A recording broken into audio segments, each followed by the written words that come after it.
What's a pipe dream if you ain't trying to do it? We are now in phase 5. Can you please try? I'm serious, Marvel. The script is now playing 10th fiddle, and as the projects progress, the writing becomes this disrespected, dilapidated, mountainous collection of corrosive slime that they constantly have to run away from. There's no use in saying the sludge pipes are bursting open. We're in the sludge ocean now. We are well into this era, and the only raft I see is the hope that some director, writer Disney happens to use manages to rise above the thick rivers of corrupted sinew that is the stranglehold over these genuinely rich ideas to provide us with something to smile at, something to appreciate, even in passing. Enough disrespect. Please, can you finally consider taking the time to write an actual story? Despite I believe the 5th phase of the Marvel Cinematic Universe is gonna be awful, there are still a few things I have hope they won't be bad. James Gunn back for the 3rd Guardians movie. I mean, obviously. The writer of Mr. Robot, showrunning Secret Invasion, and last but not least, the writer of Daredevil writing, and the writer of Better Call Saul showrunning, Echo. Leading us to the reveal of this episode, where they will explore this brand new character into her spin-off show. What will be the result? When you're young, cause all you get is just one chance to. Let's go along and find out. And for the people who are still adapting how I do things, I totally get it, but there are ways you can make it interesting. Like what? Well, anything. Like, think about a man and woman in my video. Naked.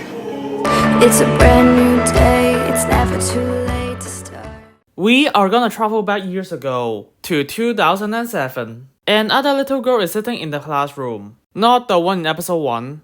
From what was shown in the direction, she just can't hear laughter or any speech made by the children. She is the same person in the last scene of the last episode. As the class starts, the teacher told them to turn the page, that she understands without any sound, showcasing she's able to read lips, which is actually very common to deaf people.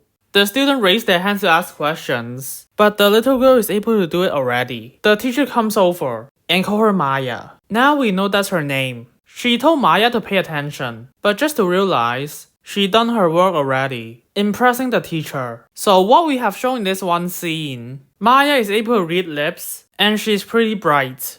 Not a whole lot, but sure. We cut to Maya and her dad playing with the shadow. That's a game I have forgotten for a very long time. Brings back childhood memories. Maya asks what does the sky sound like? Something I believe a child would ask.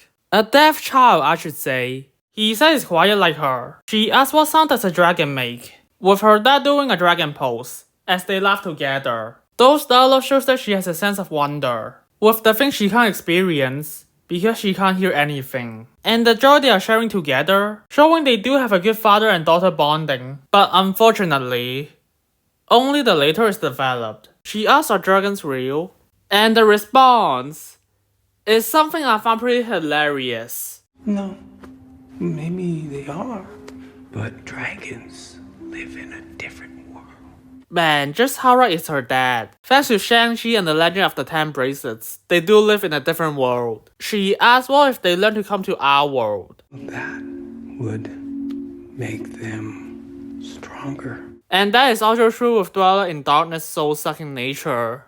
I wonder did the writer made a joke out of that? Maya said she thought she's gonna go to a deaf children's school. Mike referring to how her dad said dragons grow stronger when they come into our world. So she will grow stronger if she goes to deaf children's school. That could be. The dad said that's impossible, meaning he's unable to pay for it. He said she's one of the kind, trying to make her feel better, despite she's born with disadvantage. Maya signs to him saying that he said before he can pay for deaf school. Her dad said he's sorry, as he's unable to keep his promise. He said in the end it will be better for you, to adapt to the world. Maya asked will she stop signing. Her dad said no, an unfortunate truth, while adding this sentence. You have to learn to jump between two worlds. Expressing she has to survive in a place no one can understand her. Aside from her dad, she asks how? Just by watching. Meaning by observe the world, adapting it as it goes. Examples? Maya is training karate, observing the movement of the people, One of the kids is Kazi. Details of how they win. Watching to adapt. Her dad comes to her, saying, "Are you good in class today?" As a caring parent, she says something in response, even though I don't know what she said. Her dad knows she's gonna fight soon. He gives her something to chew on. But remember, for your match, it's more about speed than size. This will inform her choice in combat, which we will discuss it more. Her dad said her uncle would take her home after class, and we see her uncle come right to her and touch her cheek. Seems like he likes her nephew. We actually have a deleted scene about that, but I want to talk about it in the last episode. We can talk about this deleted scene instead, about a kid who just got beat up. Who is Kazi, by the way? Meeting Maya the first time. Let's take a look. Mój tata pracuje with your dad. I'm deaf, Maya says. Knowing she can't understand him completely, he points her to their parents, making her able to understand him. Maya signs the same thing he said, with Kazi trying to do the same, but unable to, leading to Maya teaches him sign language, and finally able to do so. In return, Kazi teaches her how to fist bump, bonding both together. As you can see, what it achieved, it adds more substance to both characters, understanding what Kazi and Maya means to each other. Friends from childhood, even supports two of your payoffs. So, why do you delete the scene? If I have to guess, they want the opening scene to be more about Maya and her dad. Therefore, we will be able to focus on an upcoming scene more. The thing that mostly drives her this season. It is a choice I understand, but you're not thinking far enough. Most importantly for episode 6, when we finally arrive there. Don't get me wrong, I really think you should delete most of the deleted scenes. This is just one of the few you should keep. In fact, I think this is the most important deleted scene in the show. There's not much options about it, to be fair. Going back to the main runtime, Maya prepared to fight. Her opponent looks at her, saw that she has a prosthetic leg, thinking it will be an easy fight, especially he has more training than her. If only it's actually the way he thinks. He strikes first, just for Maya to counter it. Nice use of observing his movements, and using her speed. But that is not like her comic counterpart, who can copy people's movements. Is the comic book department. In here, well, my fighting style, mostly I do a lot of like elbowing. I do elbow strikes and hits. I was planning on punching, but they wanted to protect my hand, so they switched it to a lot of elbow work because I signed to communicate, and they wanted to make sure that that was taken care of. But my fighting style is more of an MMA style and karate. Kind of some badass moves, but mostly my stunt double actually does a lot of that because she does a lot of the kicks, and I can't, there's certain angles that I can't move my prosthetic leg, so my stunt double did an amazing job of that. what she did here could be mimicking, like she can do that in the comics, which is actually a cool power, just like Taskmaster. Yeah, no, the real Taskmaster, not this brain injury trash mistress. But I think that is why her mimic is so fake here. They made it tag instead of skill, injuring Echo's believability. Speaking of which, Maya grew up, and she's doing MMA. I'm calling her Echo for now, just like how she is called in the comics, and her future spin-off show. The character is played by Alakwa Cox, and she's actually a first-time actress. We were nervous about casting somebody who hasn't been in front of the cameras before, but Alaka really showed through her audition tapes how much she wanted to work for this role.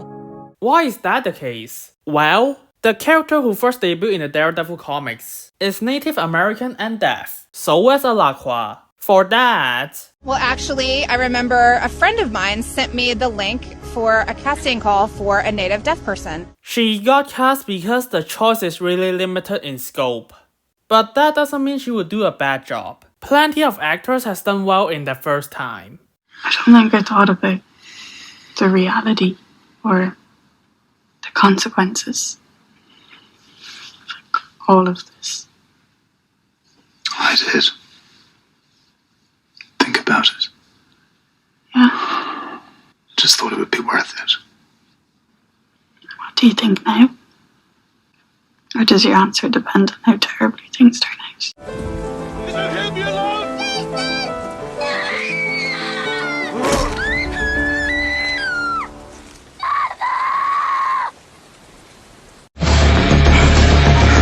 What kind of Honestly, I don't think I can. Just do it! Oh my god. Okay.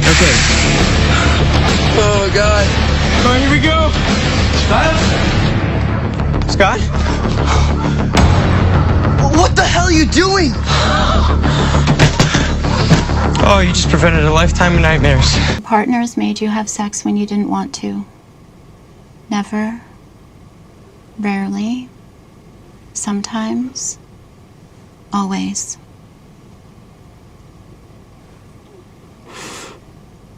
It's okay.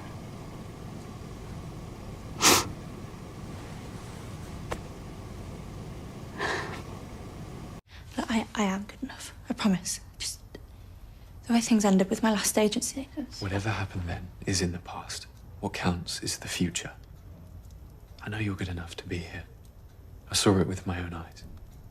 And trust me, we might be a new outfit and a little unorthodox, but one day this will be one of the most successful agencies in London. And I want you to be part of it.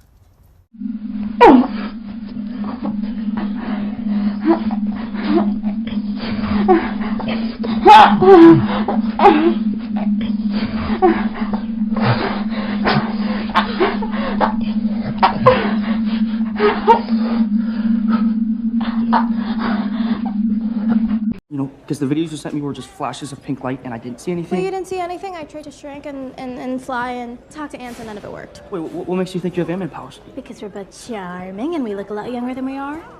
At least for this show, she's doing a fine job. Especially for someone first time acting. Surprised they keep the casting call that faithful. Consider Marvel really loves to race and gender bend characters. But there's a difference brought in by the actress. Alakwa has a metal leg herself. And that's why her character has one. They have to account for this change, but for later. Still glad for her she played something big for the first time. And I said no, and then 2 other friends of mine sent it to me, the same link, and so I decided to go ahead and apply. And they emailed me back when I inquired and kept emailing me, and I'm like, wow, this is getting serious. And so then they actually, I was cast 3 months later, and I'm just in this process, so I didn't ever dream of becoming an actor, but this is an amazing opportunity. Now let's get back to the actual story. Echo looks and saw his hand is injured, smirking about it, detailing her opponent's weak spots. Still can't say it's mimic. When the opponent attacks again, she grabs his injured arm and counters it. She's a really skilled fighter. Isn't it wonderful how time changes everything? At last give off the gesture of, I have my eyes on you. That's the cocky attitude you got there. I hope we see more of that. Echo arrived back to Fat Man Auto Repair. When she got back, she noticed that people are getting murdered. Better go and check. Hoping everything is alright, she moves around the area, witnessing the Ronin is on a kill. Taking place during the snap I see. The Ronin brought a brutal form of justice to his victims, and his identity continues to remain a mystery to this very day. Unable to be stopped. I mean, he is Hawkeye. She tries to go in, discovering it's locked. Decided to kick it down. Using her metal leg, she cautiously walks around. I mean, duh. She just witnessed the Ronin attacking, and she is deaf. Witnessing everyone is slaughtered inside. Which the Ronin can easily do that. The Federales found a room full of bodies. Looks like a bunch of cartel guys never even had a chance to get their guns off. It's probably a rival gang. Except it isn't. It's definitely Barton. She looks into another direction. Approach into something she can never unsee, in hopes to take action while being careful about the Ronin. But it's too late. She runs in when the Ronin is leaving, checking on her dad, when he's down. Very heavily injured, unable to stand up, as the Ronin is being tipped off by the information, and in character for Clint to spare Echo's life. She's a young girl who gets involved in this situation, who doesn't really care about the crew. Had this feeling that you wanted out. Turns out I was right. Someday we'll get to episode 4. He told her to just go. Consider he's been stabbed twice. She can't even get him to a hospital. He is a criminal. That the Ronin just exposed his position. Also, everyone is dead already. There's honestly nothing she can do. Even if she insists she won't leave him. To be fair, that is in character. but there's just nothing she can do. Her dad said he's already gone. Proceed to set fly away from here, little dragon, encouraging her to leave by calling back from before. He is a loving father, even if he's a criminal. He touches Maya's face, showing that he always loves her, no matter when. She stays with him until his last breath, as she knows he's falling into an endless sleep. Well, just ignore Moon Knight. Please. What the heck? Cyrus is not going to like this, but his gate is the only path back. As Maya gives him a final hug, crying as he passes away. And that concludes all the Echo introduction scenes. We understand why she wants to chase after the Ronin, because of the death of her caring father. Also knowing her ability to fight. That is neat. We did get some potential personalities, if they are developed. Comparing to Kate's introduction, we understand what she can do, her concerns, her relationship with her parents, what she wants. Why does she choose to do that? How is she gonna do so? Ending with a choice that pushes herself and the story forward. I need a bow and arrow. Which Echo doesn't have as much, and doesn't show much development, besides revenge for her father. Which is weird, as both intro has similar runtime. But that is not the end of her. There is still more she can do in the show. We can see how much we got to know more about her. You still have chances, Echo. So, keep trying new things. See what your body remembers. Or make new choices. The more you make, the less helpless you'll feel. Even if nothing ever comes back, you can still find yourself. Clint is being kidnapped on a unicorn, and we got an interesting commentary by a person. Clint, of course, is duct taped to a unicorn because we can't go 5 minutes without subtly or not so subtly emasculating a man on a Disney Plus show. Are you sure? Do you think it's not because they are criminals who wants to capture them, therefore wanting to throw him? And you also miss another thing. Kate is also riding as well. I don't see why you even try to argue that. And the way Haley is riding a unicorn. I can see this all day. That is so interesting. Just wow. But back to the episode. After the tracksuits eventually find it boring and walks away, they have a talk. Kate said he looks mad at her. That Clint didn't respond, which kinda confirms it. Look, I know it doesn't look like that right now, but you'd be lost without me, you realize that? Kate still believes she did the right thing by coming here. I mean, it makes sense to her, as she thinks he is in danger, and it's just one person against all of them. Even after she did something risky, she will still believe it's the right thing to do. Sorry for scaring you into telling the truth. It's holding up, it keeps you and me intertwined. But Clint said something. I was about to clear your name from the suit until you decided to crash through the skylight. Combining this from the last episode. What's the play? Little catch release. Nice. One of Nat's old moves. So he did plan how to clear Kate's name, and the plan to escape. Oh. Yeah. But both are being shattered by Kate, which she knows she fucked up. Now showing she is flawed and notice the consequences of her action. One tracksuit starts screaming on the phone. Kate asks is he good? He said he has girlfriend issues buying Imagine Dragon tickets. Yes, that Imagine Dragons. Oh, the misery. Everybody wants to be my enemy. Kate listens and gives advice to him, which he appreciates. With that success talking to the tracksuits, she said to Clint, See? A little trust.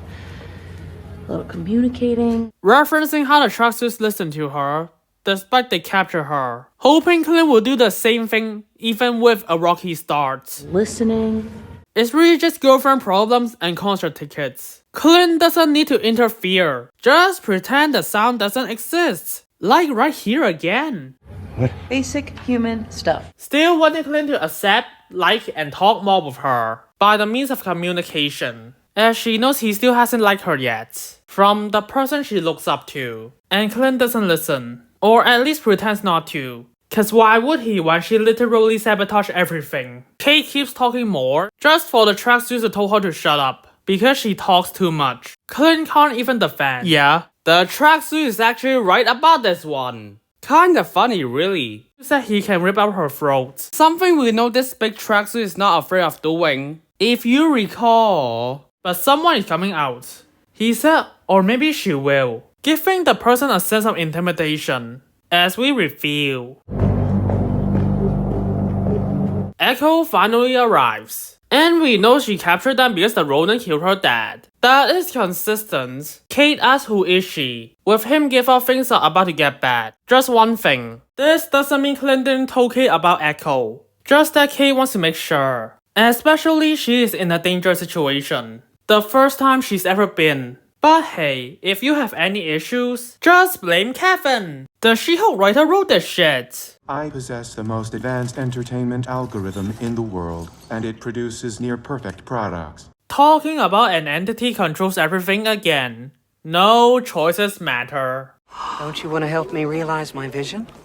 Your work is puerile and underdramatized. You lack any sense of structure, character, or the Aristotelian unities. Echo saw Clint's hearing aid, so she cuts off the restraint to communicate with him, showing some sympathy to Clint, which is fine. She has people around the place in case he escapes, and the tracksuit she sent did successfully capture him before. She is not gonna expect him to be able to escape. Echo signs and asks Clint something. Clint responds, Yeah, sorry. Hard of hearing, not deaf. which is consistent to episode 1. Dad?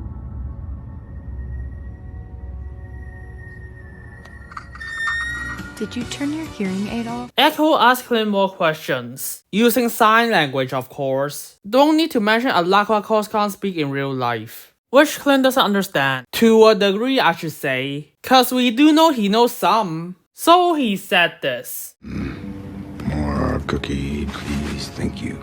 Misunderstood what Echo asked. For people who think this is dumb, you are wrong. Clint is not deaf, he's just hard at hearing. He doesn't have to require sign language that much. The earpiece takes care of everything. It is reasonable. Kazi ties Clint's hands again, and repeat what Echo is asking. She asked what you're doing here, Clint Barton.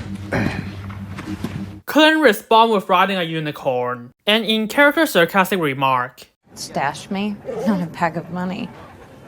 No, you're not. Bag of money would be useful to me. Keep up, old man. Nobody would know. Nobody. The last I saw him, an Ultron was sitting on him. Yeah, I'll be missed. That quick little bastard. Kate cuts in with learning about trust, as they are not there yet. She is still an amateur in this situation. Makes sense for her to cut in. Echo signs with Kazi translates that Clint relies too much on technology. He said while his go-to weapon is 2 sticks and a string. Disagrees with Echo. She said no, it's his earpiece, and you might find it better off without it. We got another interesting comment about it. And this is where we get that incredibly stupid line of dialogue, as well as some unnecessary woke garbage. She points to the hearing aid and says that Hawkeye is relying far too much on technology. The what? The what? And the what? Let's see how you would try to justify it. It's hard to express just how dumb this really is, because remember, in addition to being deaf, Maya also uses an advanced prosthetic to walk around. She relies on it. She quite literally needs to lean on technology as a crutch. You absolute fucking moron. That's not true. She is lying about it for later. Well, yes, that is hypocritical for her. But if you miss this fact, she is a mob boss. Why would she reveal she has a metal leg to her hostages in order to outsmart him, using her knowledge beforehand? Yeah, sometimes I think that very same thing.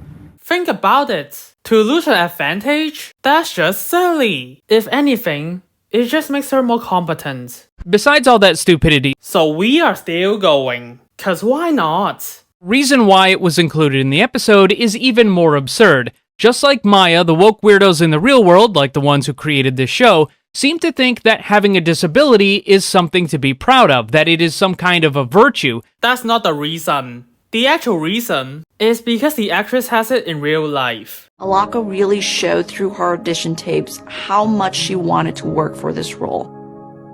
And they have to justify its existence through her character. Seem to think that having a disability is something to be proud of, that it is some kind of a virtue. Mind you, not the challenge of overcoming a disability, but rather merely having one. I'm retarded? I'm sorry, Mr. Handicapped Man. I didn't mean to offend you. I need to know where do you get that from. because Echo did learn to overcome it from the beginning, not to praise this ability, and if you go by future episodes, they barely mention it unless it's plot related.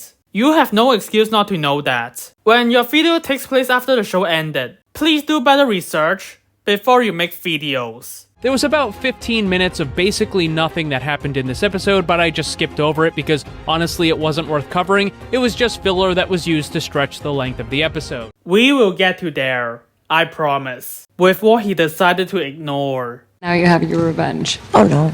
No. My revenge is to feel like I have you wrapped around my little finger. You do. I know. Sit back. What is next? Yeah, sometimes I think that very same thing. Clint said he sometimes wishes doesn't want to hear anything, while facing Kate, that she gave an upset look, doesn't want to hear her keep talking, causing her to look down. Instead of appreciation, it's a negativity. It's a heartbreak if you ain't crying all through it. Clint talks about the jacket.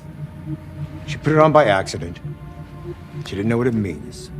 She's not Ronin. Those are actually true. When you look back into the episodes beforehand, he proceeds to add one more thing. Look at her, she's 9. And spoiled rotten. That is clearly an exaggeration. Kate is definitely not 9. She is 22. And he doesn't know if she's spoiled rotten. He knows she's rich, Well, at least to an extent. and finds her annoying, still hasn't liked her yet. But he doesn't know anything about her family life. We know she's not, but you get the idea. That is an exaggeration, which has truth behind it. Of Clint doesn't see her as partner yet, but she's willing to play along despite being upset. After Clint said he wants her to keep quiet. Of her not physically strong enough to be Ronin, which is also true. All to convince Echo. Smart for Clint and shows characters behind those sentences. She beat up a few of my guys and then came running when you were in trouble. Echo is still doubting. With what we've shown in the last 2 episodes, this makes sense for Maya. She continues. Seems like she's got something to do with it. And just because she's not the Ronin, doesn't mean that Ronin's not back. That is a pretty interesting line of dialogue. So she thinks there's a chance Kate is not the Ronin. This detail actually makes sense for the capture and not kill, as Kate could potentially not be the Ronin, and she could have known something. Not to mention even the news report isn't sure about that. This is the first potential sighting of the Ronin in years. These 2 events have officials wondering if indeed the Ronin has returned to New York City. What she said is neat. Clint said that's just a rumor. She signs, how do you know? This is his response. Because he's dead. Interesting answer. Lead to Echo ask who killed him. I mean, of course. This is what he gave her. So here we go. It is a really smart lie. For Clint, let me map out the events in Endgame to show how it fits into place. After Thanos snap, it results in Clint losing his family.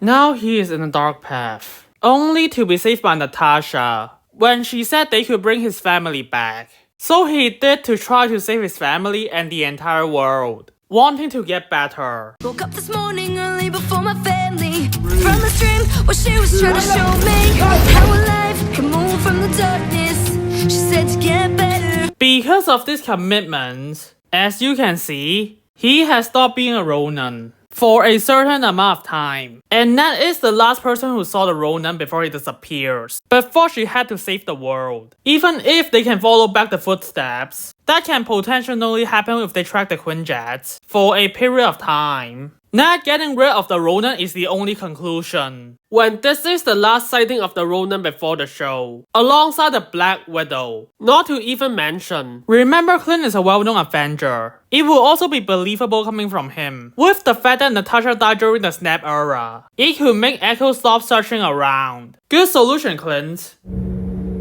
So Ronin is dead, and the person who killed him is dead. That's convenient. How do you know this? That is reasonable to comment and ask. So what's Clint's answer? I was there. Clint and Nat are best friends with each other. Stay with each other a lot. Not only that makes sense, there's also more underneath given his expression. Nat killed the Ronin and he's there. She killed him, so he has a chance to be who he is again. Appreciating and reminiscing his best friend. A good moment. double as a logical lie. Glad they got it right, cause you can get it wrong really easily if you don't think about it. Alexei is currently committed to arm wrestling everyone in prison and telling everyone a story about his victory over Captain America during the 80s. Now, for you scriptwriters out there, this is fantastic work. We know that Cap was frozen in the 40s and came back in the 2010s, meaning Alexei must be telling a lie to impress those around him. Excellent. But for the better scriptwriters out there, this is hideous work. Steve Rogers being frozen and thus out of the game in the 40s was well known. His return to heroism was understood by the public as late as 2012. Alexei may likely have already been in prison by the time he would have heard of Captain America's return. Regardless, Cap was not seen for 70 years. Do you understand how fucking long that is? That's not just some white lie. That's a story nobody would make up because it's nonsensical. In the 80s, Cap was about as well known as any wartime story in this universe. Many probably weren't even sure if the real-life guy had any super strength at all. Alexei would instead talk about having taken on Thor, a man who's existed for more than 1,000 years. It would have taken place in some distant battle on Earth no one heard about. Or hell, bloody Captain Marvel would have made more sense. You fought her and won well before she was seen in the 90s. It's not like people can prove that wrong with common knowledge. Claiming to have beaten Cap in a time period that everyone knows he wasn't in because Alexei is stupid is like saying someone mistook their house for many hands.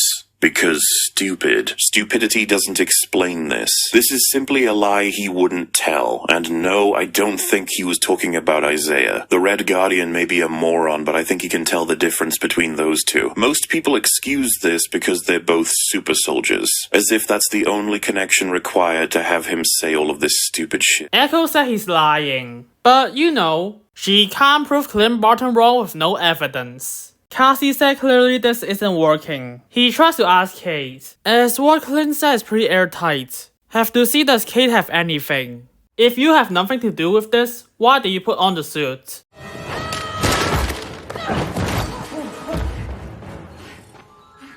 While Clint is breaking himself out, we cut to Echo's point of view, as Kate is answering the question behind the eyes of the deaf woman, fading into Echo's mind. She remembers her dad is killed by the Ronin, reacts by attacking Kate. For people who think she's killing her, look at what happens later first. Maya, no! Oh god, put that suit on. Kazi did react at first, but as soon as he realized, he stopped. Echo is just forcing her to answer questions, not exactly trying to kill her. Remember her plan is to capture Kate and Clint? I can tell you what she's doing is risky. Sending the tracksuits out to capture an Avenger. Okay, one that retired to be fair. And a potential Ronin. Clarifying is she the one who killed her dad. As you can see, Echo is willing to do things based on emotion, hardcore and risky fashion. But to be just capture them. Not to kill the could-be Ronin on sight. Wanting to make sure it is the Ronin first. So she still have logical thinking despite that. Matching what she's doing here. That's consistent and in character. Makes her more competent. You're making good choices, so she did draw something from Kate. What are they? Oh god, put that suit on because I didn't want anybody to know that I was at the auction. Okay, I didn't know what it was when I put it on, I swear. Don't want people to know she's in the auction. Don't know what it is when she puts it on. Yeah, she's telling the truth. There will be more reasons in the same episode later. Don't look ahead. It is an interesting reasoning. Kazi pulls Echo back. I see that. He said, what are you doing? It is the first time she met her dad's potential killer. He is criticizing her being reckless. It's in character with Kazi if you look ahead. It's fine. Kate is afraid and she turns to Clint. While they are busy, he tells Kate to listen and it's not time to be scared. It is good that he's reassuring her. He said further, we will get out of this so we can get back to our lives. Finally adding this on top for Kate. You gotta harness that overconfidence of yours, okay? It's ridiculous. Overconfidence, you remember that one? I know that young people think they're invincible and rich people think they're invincible, and you have always been both, so take it from someone who hasn't. You're not. It is Kate's character, and Clint knows that. Okay, let's wait for my signal. Encouraging Kate and have her prepare what's to come. Pretty nice. And this is what he's doing. Run, you clever boy. God, how did you do that? Clint! What we're shown is he got up and ran. But let's pause and see what actually happened. Those tracksuits are just standing, instead of running after him. Why do you even need to told to be moved? Hey, go help Maya! Alright? You guys suck at your job. Kazi hasn't ended his sentence yet. Bring him back alive! I see what you want. That is consistent. Kate still struggles to get out of the tapes, while the tracksuits are going into the shelves to find Clint. I mean, it is a toy warehouse after all. Of course there will be shelves around the place. A bit of hide and seek later, Clint attracts the tracksuit's attention and proceeds to climb up the shelf. What is his plan in this situation? As you can see what he can think of right now. Attract them and knock them over. One tracksuit tried to shoot Clint, with this being announced later. At least most remember they shouldn't shoot him, but a small amount will forget that. Given the situation they are in, that makes sense. Especially compared to what they originally planned. Holy shit. Insert this change. Bring him back alive! I can tell you that. Removes all the plot armor and makes the tracksuits more competent. Certainly a good change. Wait, I just bought something. Is that a female tracksuit? Guess now it's not just trust a bro.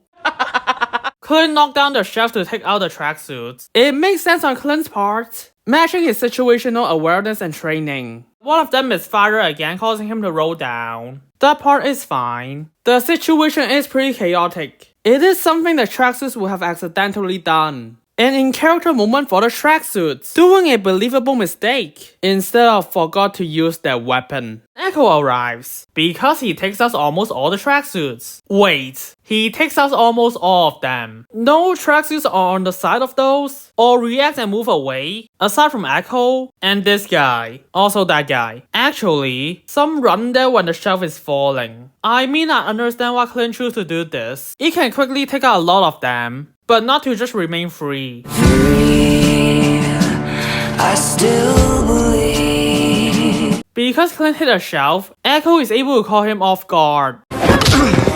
A direct nose hit. That's gonna hurt. Echo and Clint have a one-on-one. I can understand why these two tracksuits aren't helping. Because the teammates get trapped and they have to help them out. It's understandable. I know someone will ask, how can an Avenger lose to Echo? I mean, I know Maya trained since she was little, and she's an expert in MMA and martial arts. But it's Clint Barton who's a high-ranking SHIELD agent. Shouldn't be too hard of a fight. For those people, I do understand where are you coming from, but they are able to do the opposite and have it work. Because Clint caught off guard and took a face hit, Echo is able to gain an upper hand. That sneaky son of a bitch! Clint is resulting in blocking and dodging her hits. And something people miss, Clint is moving backwards, waiting from an opening from Echo. Yeah, okay, yeah. So, full disclosure. That's it, look. Because of this moment, it is technically a good plan for Clint. It's just there's no way he'll expect this. No, she means your hearing aid. Oh, You might find you're better off without it. You definitely lie to gain an advantage. Stun Clint certainly works for Maya, therefore she takes this opportunity. The hearing aid is dropped, and what's worse later?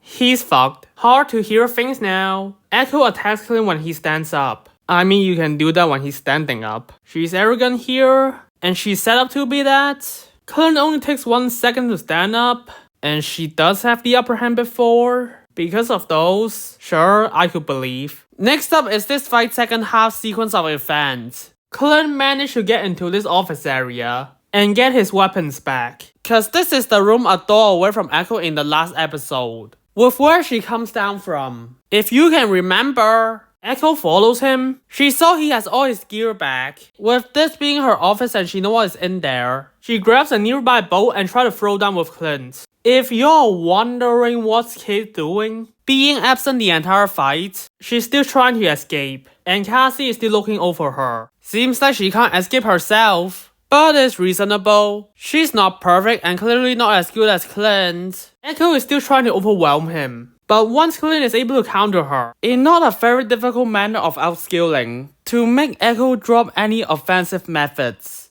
he's able to defeat her really easily and lock her in place. That ended the one-on-one fight with Clint and Echo. It's actually pretty well, especially they are able to make the fight last longer, when one of them is clearly the superior fighter. Certainly the best fight in this episode. Soon enough, you will see why. Two tracksuits come along. One of them is a girl, so it's not just trust a bro. When Echo is still struggling to escape, Clint jumps off the floor, which is not that different for him. Line up a shot in mid-air and show off this.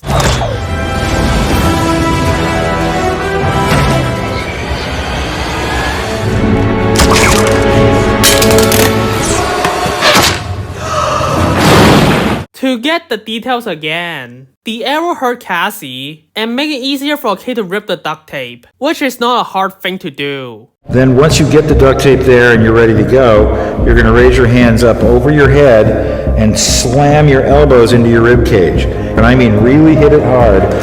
That instant pressure will overwhelm the duct tape and cause it to break.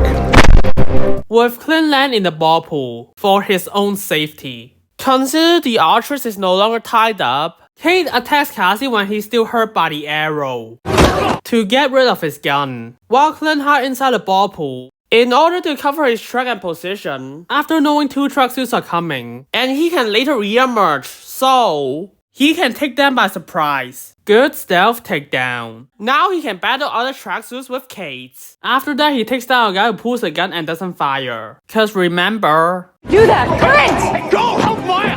Alright? Bring him back alive! It's a good thing guns won't be used the entire warehouse fight. Kazi and Kate keeps fighting, with Kate reacting and hitting his weak spots. We had her doing things that you would buy that a trained female could do, so there's not a lot of big swinging punches and things that a guy would do with a guy. They're very feminine but still strong. We have her doing little judo but mostly aikido. Learn from experience. She ends up getting a card and keeps hitting Kazi with it. That also makes sense with what she will do. Also using her brain and using found objects and being able to think and be really quick-witted. She evolves through the series. She's sort of thrown into the deep end and for the first time is facing these guys, you know, with guns and that really want to hurt her. She's probably, to that point, only fought in competitions and things with rules. And so to kind of lean in and see her, you know, how she's just seizing objects. We looked at a lot of Jackie Chan stuff to sort of just find that rhythm of spontaneity and improvisation.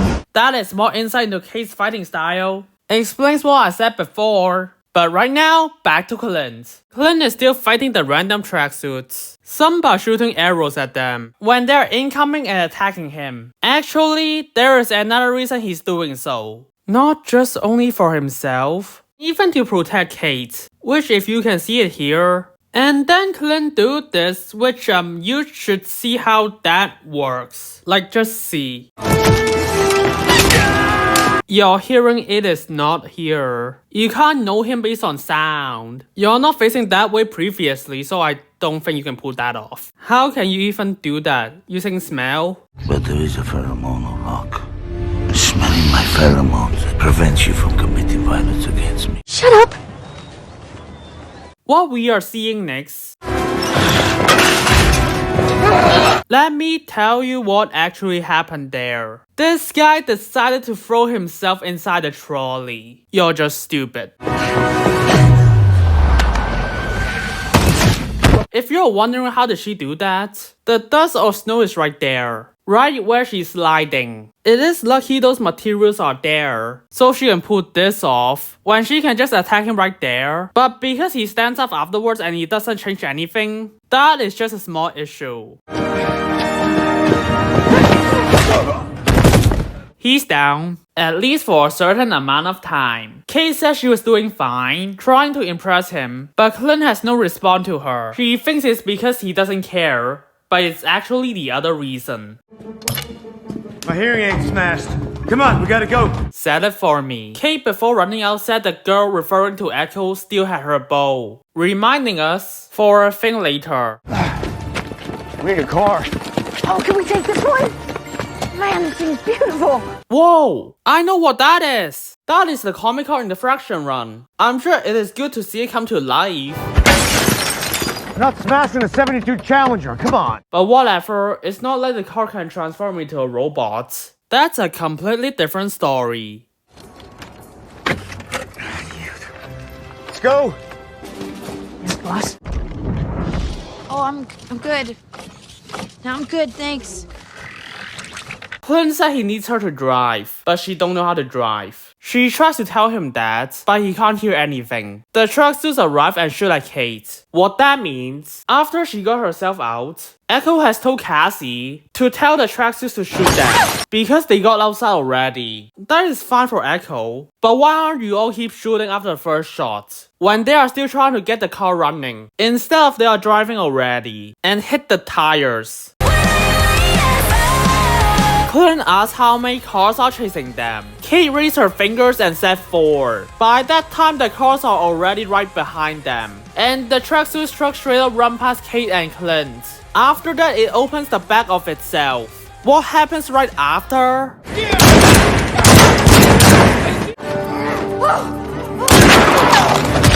Oh fuck, I'm sorry, wrong clip. Give me a second. If you are able to look closer, they are able to get rid of the truck because they are able to drift the car into another row. And why is that the case? Because the tracksuits can't shoot the windshield for some reason, but able to hit the side window. That is just so lucky. Can you guys shoot any better? The drift got rid of other tracksuits in a certain amount of time, cause only the large truck is stuck between other cars. You see, Clint and Kate are still able to drive into other destinations. Kate grabs the bow and arrow wanting to shoot them, but Clint quickly tells her there's no regular arrows left, so Kate knows there are only trick arrows. Clint keeps picking out arrows for her, until Kate chooses one herself, which Clint approves of. She instantly got out the window and ready to fight. Now is the time to see female teenage archers back into action. I do like these genres of characters, especially in TV shows, and remembering how awesome that is.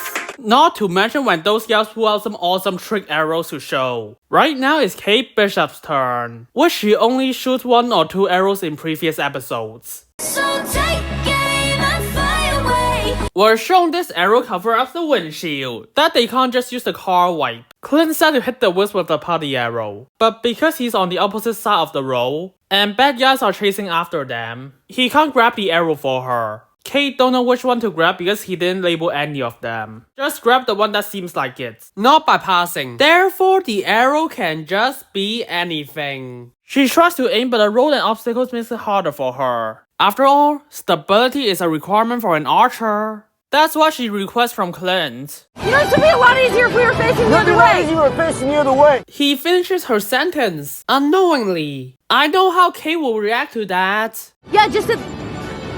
Hey, we're communicating. Yeah, that's good. Both know the other way is a better position for her to stand still and aim. That Kate is happy he understands her, cause that's what she wants. A little trust, a little communicating, a little listening. Something that, if you may recall, he told her to hang on as he spins the car the other way. Good that he knows. Now surely this is an advantage for her to aim as Clint is driving backwards, so she can adjust her position on it and shoot. Isn't that a similar arrow Clint has used before?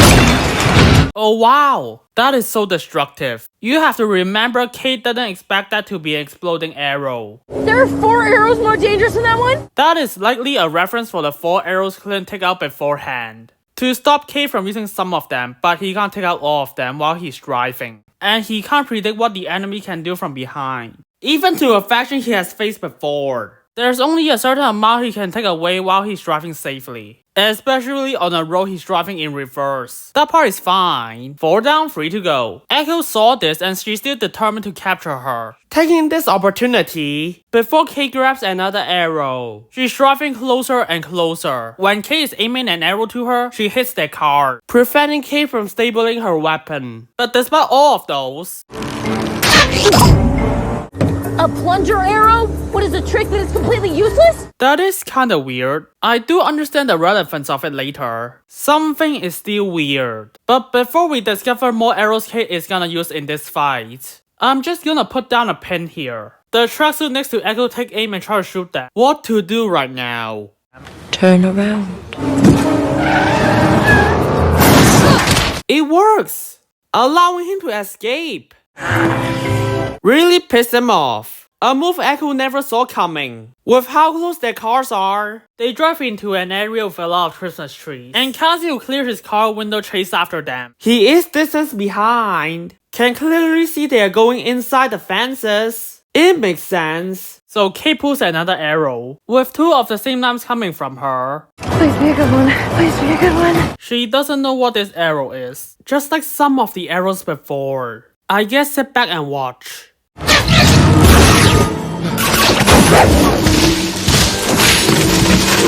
A pretty interesting arrow. Never seen it before in the MCU. Dragging onto a single target.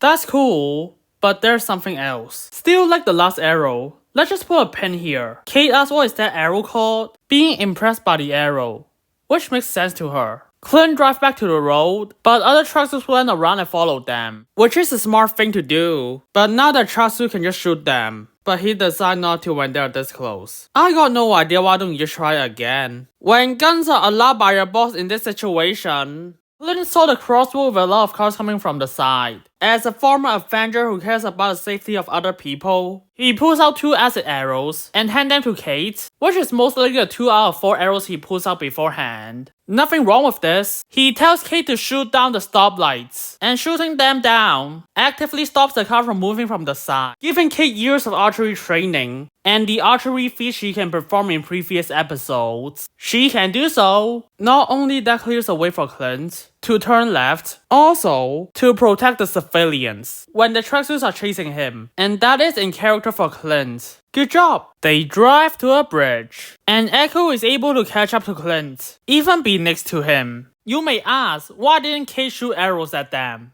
You know, it would be a lot easier if we were facing the other way. You were facing the other way. She can't after he rotate the car. Echo crashed her car into Clint's car, forcing Clint to tell Kate to get inside. It is a good way to stop Kate from shooting at them. By hitting your car into their car, removing the threat, the tracksuit pulls a gun at Clint that he catches it. How can Clint even reach the gun? Cause you see, he throws his entire body. But let's be fair and say that he's too short and needs to do so to aim Clint. Cause he's kinda. But what's next is not that forgivable. As you can see, the bow is right there for Kate to grab. I know Echo has the bow near her the last time. Having the bow in the car is not the problem. And same as no backseat windows. This model is a 70 Challenger. That means if the front seat window is down, the backseat window will be down as well. Consider the polished tracksuit is trying to shoot Clint. The window thing is also not an issue. But why in this position? Why don't you lie down your bow in your back seat? Instead like this, which can break the bow. And of course it is that reachable for Kate. Wonderful odds. Cool, you're a smartish girl. Surely you figured out by now that this Push the bow in a moving car and not laying it is down. bullshit. After Clint hit the tracksuit, Kate takes aim and shoots, as both cars are still trying to stable themselves. How does Kate perform? Given the constant shaking of both cars moving the position, it's hard for Kate to take aim and shoot. This is actually a miss, when that angle is her target, but the arrow can actually do this, which Kate doesn't know. Let me put a pin and hold on to that as well. We will soon come back to those trick arrows. It leads to the Challenger getting crashed afterwards. Clint commented it gets total anyways. Funny humor that we set up beforehand. Pretty neat. Kate sees that and climbs back to the front seat, in case anything happens. As the result of her action, of looking at the traffic, that confuses Clint's sight, but he is still able to notice a traffic jam and hits the brakes beforehand. And traffic jams are pretty normal thing on a bridge. In case you're wondering, It amuses the kid who saw the drift. But their problem at hand right now is increased. Kate and Clint notice there's a traffic jam, but the tracksuits are coming. They have to leave and abandon the car for a bridge showdown. As Kate is confused by the situation, she asks Clint, What is he doing? He's gonna crash into us. He gave Kate an arrow and tell her to aim high to take out this truck. And Kate said something. I don't really know what the plan is. This is just a normal arrow. What? Normal arrow? Can we play a scene before that again? Wait. We're out of regular arrows. My mistake. Clinton lied to her. Wait. We're out of regular arrows. Let's just move on. Clint said he has no idea what she said and assumes she's on board, as he can only hear a really small amount of sound. Requires specific tools. He said ready when the tracksuit's car approaching forward, a way of showing he is more trusting of Kate. We see a blurry arrow tip. Seems familiar. I wonder what that arrow is. Please be a good review. Target approach, getting closer and closer and closer. And Clint tell her to shoot up. Here goes nothing. So once again,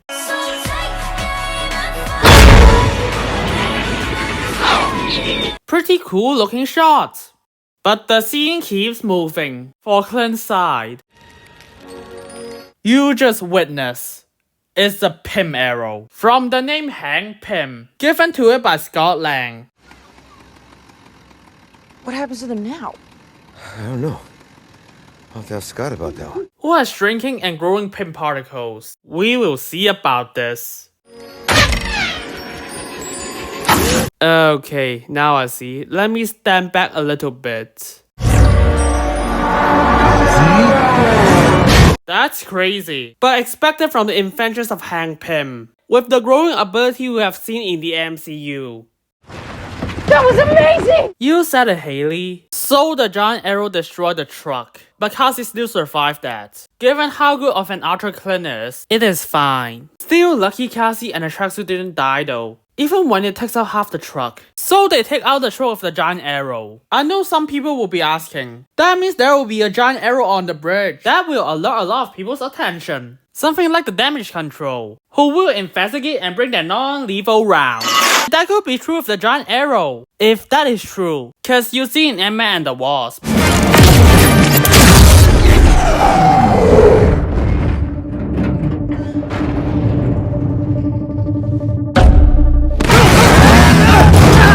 Cause damage control decided to stop the search from that, after Hank and Hope just left, and most they just clean this up and move on. Same as when he turned large and into Godzilla, arguing for this show's benefits. At the same time, you could just see damage control are incompetent. Especially when you look at the content after that movie, of how they deal with other vigilantes, which will call Hawkeye into question. But then you recall Ant-Man and the Wasp comes first, so that wouldn't make sense either. But No Way Home also comes during Hawkeye, so and Ms. Marvel just makes things way worse when dealing with the giant arrow. Okay, what we just break down are just things that could go either way. Something that could be for or against Hawkeye. But when you try to stick them both together, they don't match up. The key to this entire giant arrow situation is just right in front of me.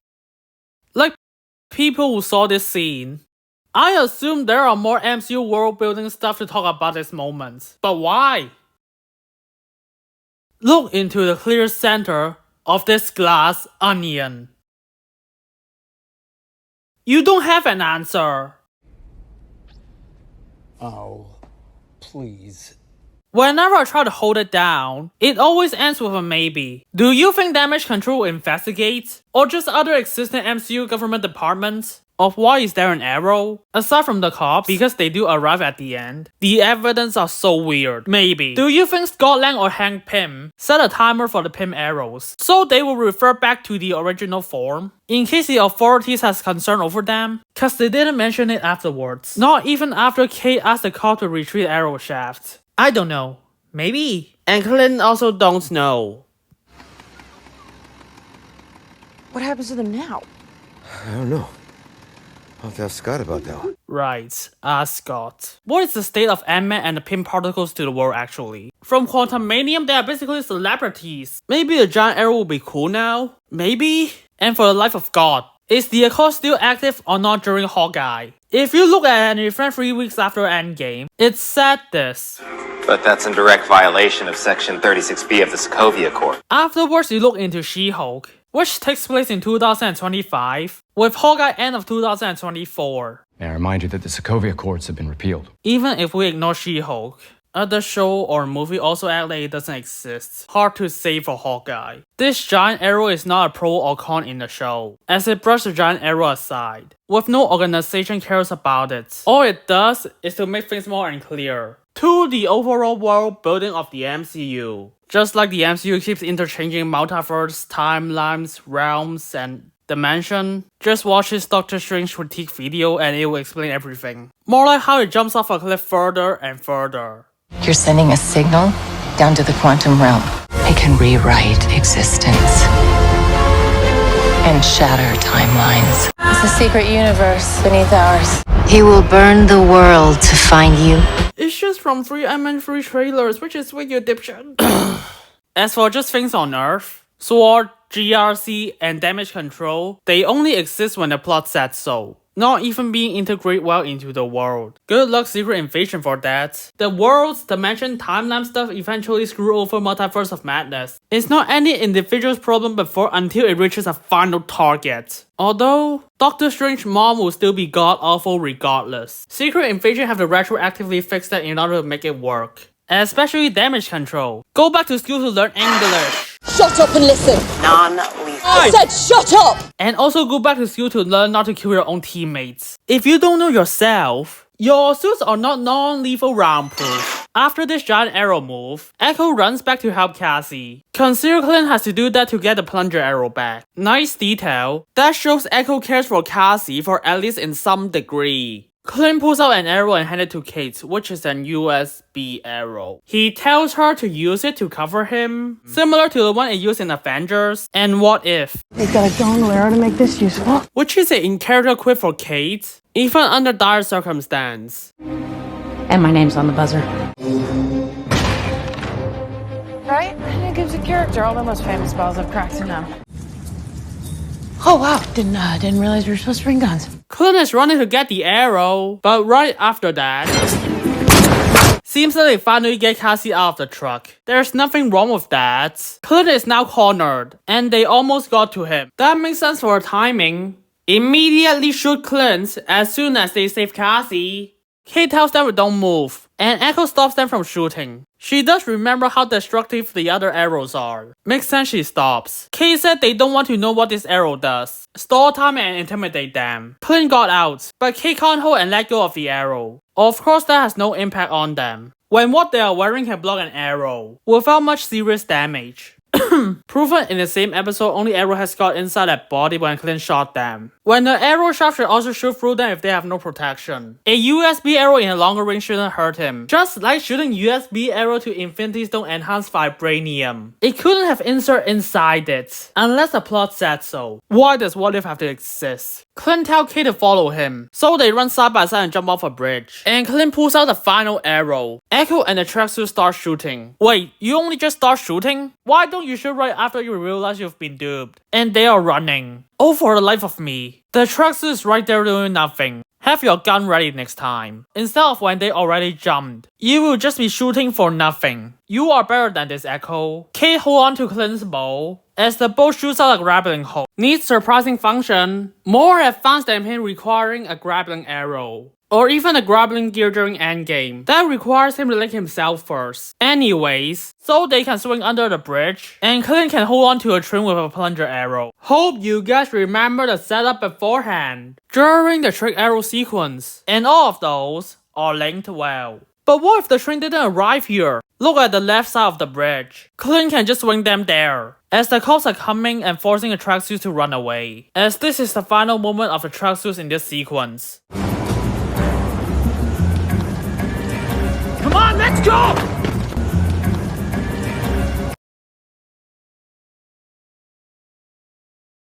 Gosh, that's a good finger gun song. You didn't hear that, did you? You didn't hear any of that. Guess I will just have to pinpoint it for you.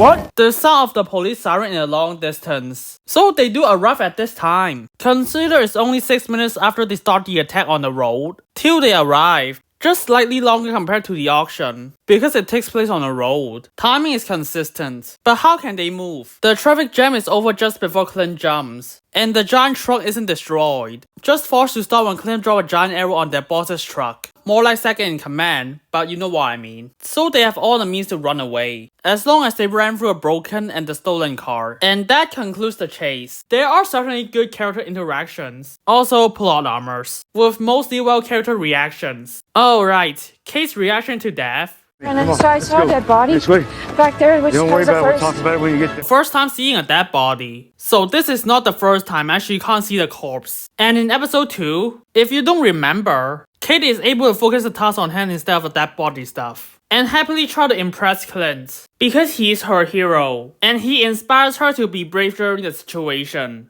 That's how you jump from that building even though you can't fly. Even though you don't have superpowers. And I thought, if he could do that, then I didn't have to be scared. One day we will get to that speech. Her reaction makes sense in this chase, and to the trick arrows. What do you mean? Oh my god, trick arrows? But speaking of trick arrows, there's the issue of the trick arrows throughout this sequence. After the first trick arrow being approved by Clint, which is fine, she picks the arrow out of random. With the number of those, I saw the signs. What if she takes out the fan using the string arrow instead of the explosive? Then the arrow she uses on Echo is actually an explosive arrow. Or, instead of Echo, she randomly picked the explosive arrow and pointed towards Kazi. Some future implications. But let me address this because I forgot to mention something. Clint takes out 4 out of 9 arrows before Kate shoots. 2 are the acid arrows for how easy it takes out 2 of them at once. One is the pimp arrow, last one is the regular arrow. In order for Clint to do a giant arrow combo. When is that confirmed? Wait. We're out of regular arrows.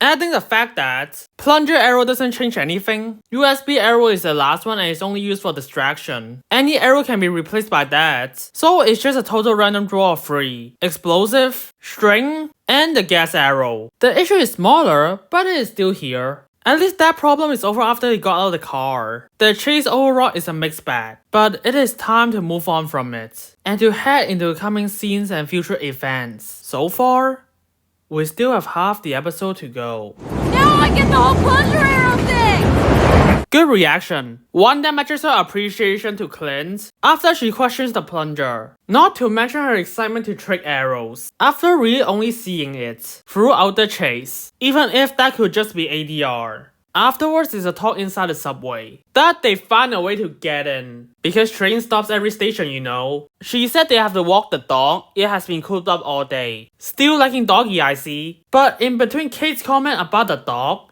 Clint said, You're not wrong. He's been cooped up all day. I'm quite sure how long a dog can Call live. yourself one of the world's greatest archers. giving Kate an appreciation, as before he thinks she's a kid, arrogant about it, and therefore dismissing her. You know, some people have actually called me the world's greatest archer. Yeah? Are you one of those people?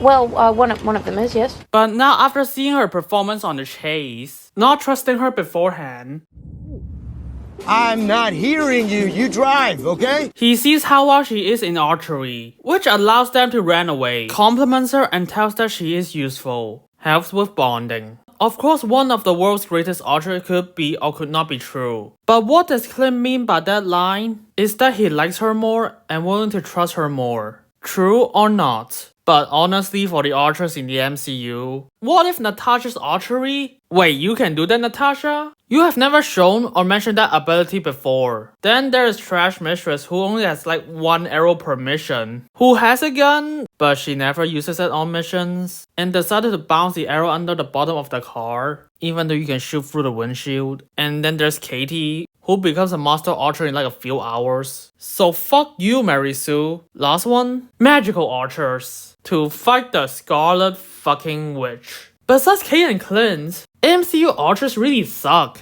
Maybe Kate is one of the world's greatest archers, just like Clint said. There are other Avengers Yeah, but given the choice between the archer with the mohawk and several bugs... Oh! God, you really think so?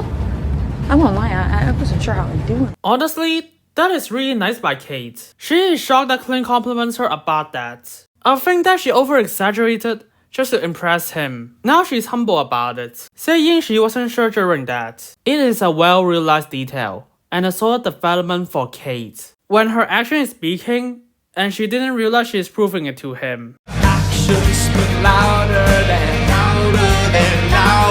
But Clint said, I should walk the dog. What do you think? And that is when she realized, with possibly some of the audience, who got caught up by the action just like Kate, forgot the hearing aid is smashed. He even mirrored what Kate said before. Oh, we gotta walk the dog. With the scene's final punchline. Been cooped up all day.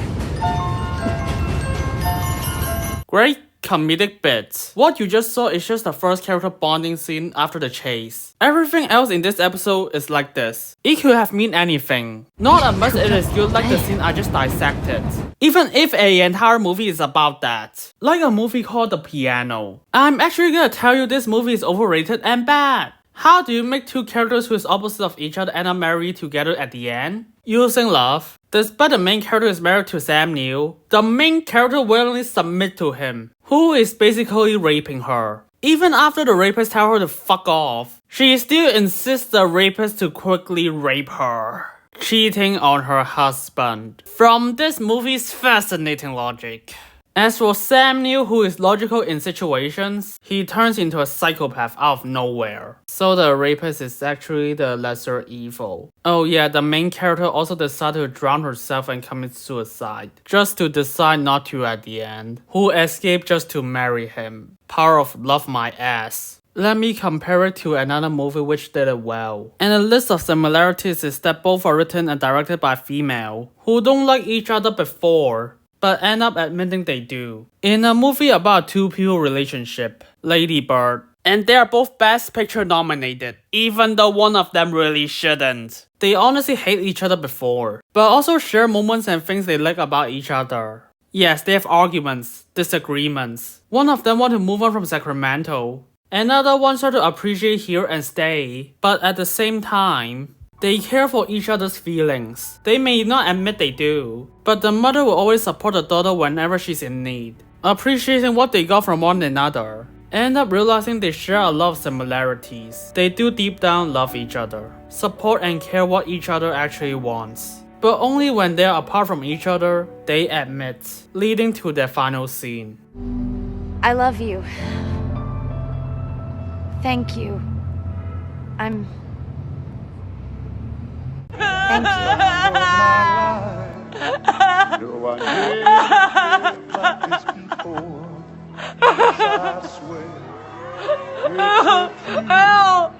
What have you done, Schmidt? So, let's continue. Clint and Kate are back to the aunt's apartment. As Clint is getting better for himself, Kate is back walking the dog. Because Clint has already cleared the name for Kate, Clint saw the phone is ringing and put it on speaker to answer it. Looks like that call is someone he trusts. Who is the person they will reveal? Something Kate saw while she is releasing Doggy. Truly a nice pet, especially it is with Haley. Hey, babe.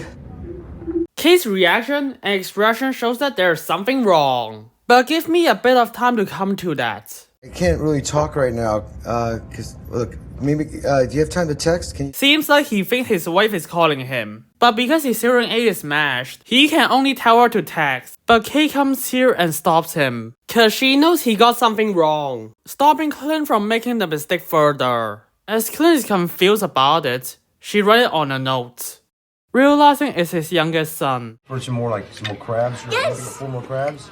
Yes! Daniel? Nathaniel? So he instantly changes his response. What are you doing, buddy? As his dad, he immediately have concerns. Is everything okay? Where's Mama? With Kate help translating the kid, she wrote for him, Everyone's asleep, he's bored. So he took his mom's phone to call his father. That's alright, kid. Oh, you're bored. you're the early bird. Hey. A father's attempts of humor, trying to make it seem everything is alright, despite it might not seem so. But I miss you. Good way to do. Afterward, he tells him, why don't you go get some breakfast and read a book or something till Mama wakes up? Trying to help him, but he knows he can't. When it comes to talking on the phone, can only resort to advising different things. Kate smiles a bit and she keeps translating. The only way she can help her idol in this grounded situation. As Clint is relieved she did so, she wrote home tonight for movies, something he remembered promising. We're doing that. What do you got? Christmas movie marathon. Movie marathon. Awesome. Not to mention he missed Gingerbread House a day before. Yeah, it's tonight is movie marathon night. That's right. But he knows he can't be there. You came here, you left your family at Christmas because you thought some stranger was gonna get hurt. Oh right, we're not in that scene yet. Just give me like 10 more minutes. Start the clock. I really wish I could be here with you, buddy. You know how much I love that. He knows how sad it is for him and his son to not be together during Christmas. He thinks and tries to make up for it. I'm not gonna make it, but I think I'll be back in the next day or so. As now he brings up another thing he promised. Awesome. Ugly sweaters? Ugly Christmas sweaters. Yeah, we'll be in time for our ugly Christmas sweater party. You ready for that? Trying to make him happy again by remembering the final activity. This is met with unexpected silence by the little kid. Nathaniel?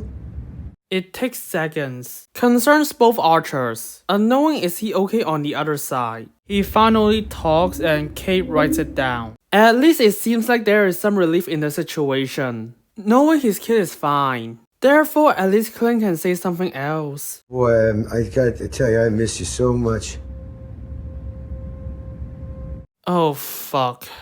That hits hard. No matter how much Clint loves his family, his duty in S.H.I.E.L.D., Avengers, make him barely available to see his family. Not to mention the 5-year snap that he can't meet them again. Time is something he needs. Well, the whole point was for you to get some alone time with the kids. But because he is dragged into this situation, he is forced to leave them. Something even his youngest kid understands. Cause he loves his dad. But on Clint's side, he knows what he promised with his children.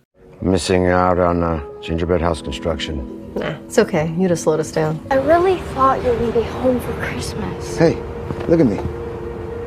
I'll be home for Christmas. Promise me. Yeah, promise. okay. Showing that he does want to be home with his kid. Despite his promises, he's not sure will he make it on time. While not wanting to disappoint them, but the kids know for a long time.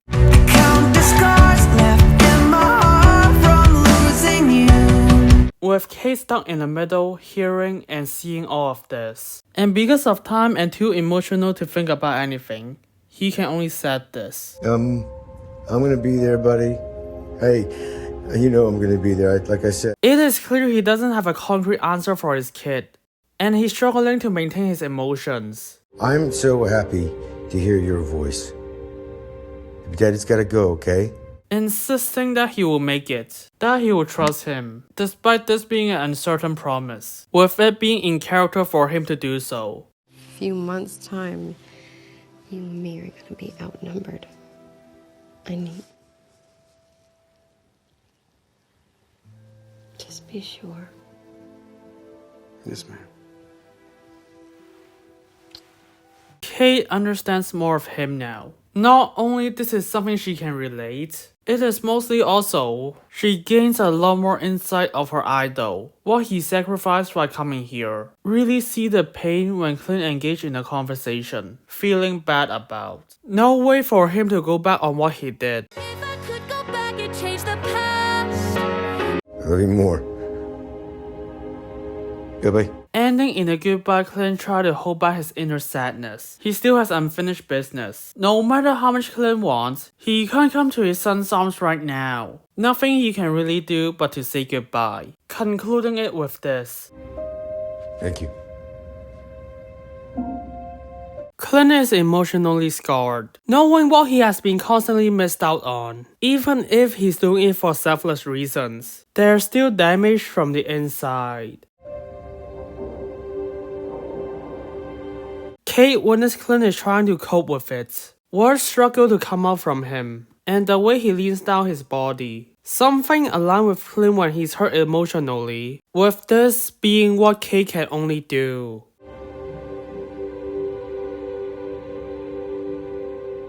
She just can't say anything, can only leave him alone. Really showing Kate's development. Partially because he can't hear what she say, and because to give her hero some alone time, and to process what she witnessed. Ending the scene, a really emotional one, and I could really see why, along with the people who keep praising it. It shows us more history and how that history affects Clint, how it finally hits him, confronting it while hiding his sadness. Days like this, no, nothing feels right. Even shows us more character for Clint's kid, instead of just a naive child. And don't you forget about Kate noticing it all, seeing what Clint is struggling with, walks away and gives him time to deal with it. Unlike before, constantly want to talk to her idol. Character development without needing a single word. You better praise this scene.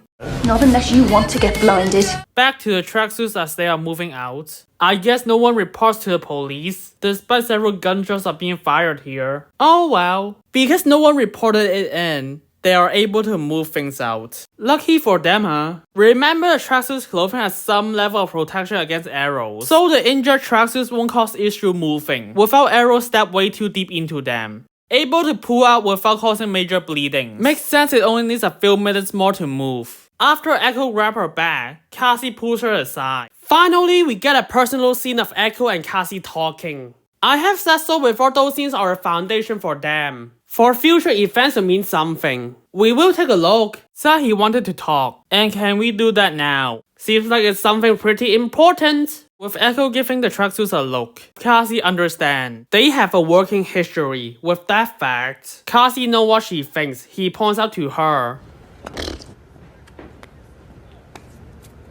Except a person needs 60 to 90 hours to learn ASL. That is not evidence the tracksuits being dumb. Instead, No, she means your hearing aid. Ah. You might find you're better off without it. is to subtly praise her for Echo to talk to him, while subtly showing he doesn't really like the tracksuits. Echo said fine, let's talk. Time for the conflict of the scene. Hope it's as good as Clint and Kate's. Kazi said the morning got out of hand, as Echo gave him a brow. Doesn't think so herself. At least she thinks she didn't achieve nothing. That I can get behind, knowing Kate is not the target, and knowing something is up with Clint. He said you do realize how dangerous this is if we keep going after the Ronin. He is right about it, as it risks the organization being exposed more and more. They are supposed to keep a low profile. That's what their job are, and how it's run. I just hope Uncle won't find out. Uncle. He won't be happy. Lecturing her being reckless, which is something. Echo's action proves his point, and Kazi trying to take care of her. Echo rebuttals saying if it was my father, would you be questioning him like that? Telling us she did all those for her father, and reminding him who she is. Kazi rebuttals, your father always put the crew first. Saying that she didn't care much about them. She did tell them to risk and capture an Avenger after all. Also the outdoor chase. Valid thing to say from Kazi. Especially he's trying to look after her. Echo puts out a stop pose. Dislike talking this to him and wanting it to stop, knowing she's losing the argument. She said, remind me, who's in charge? Upset by that fact. Knowing he's right, but his rank is below her. You are. You just can't win a debate with someone above you. Hoping this dynamic will explore more in the future. We'll find out. Echo said right. Look into Clint Barton, the actual Ronin himself. I wonder how it is like when she finally knows that it's him. Or maybe she won't find out. Who knows? Said to him before she leaves. With Kazi concerns and thinks about it. Final thing happening in the scene. Showing she has suspicion on Clint. And she won't give up on the Ronin. Despite knowing Kate is not. Or at least the suspicion is toned down. That's it for Kazi and Echo for this episode. There you go. How is it? We did get more insight for both characters, and we did have some plot progression. They are something, but that's kinda it. At least we got some more for this girl who wanted revenge, which is more I can say for Shuri. Echo wanted to make sure the Ronin is really back first, and do further investigation before continue, even if she's driven by revenge. As for the other side's revenge against Namor, soldiers called him Kukulka, feather serpent god.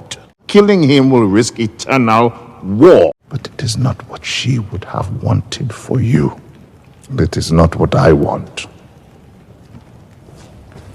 For my people. Those are actually valid reasoning that you should discuss first. So what? Was my mother's life not worth eternal war? I want is Namor dead! And you're going to help me get it. We leave in the morning. Let's throw logic and common sense out the window, because revenge. I thought she's supposed to be smart. I need a glass of water. Well, at least she's gonna commit to it and not gonna backtrack it. Right? Vengeance has consumed us. We cannot let it consume our people. Shut your fucking mouth! What's the next scene? On the street, Kate and Clint are waiting outside the door. A sound incoming. Right there. I recall. That's the phone in episode 2. She knows that he's deaf, and she is a jokey person herself. A joke she will make, especially waiting someone outside the door doing nothing is really boring. Block. Delete.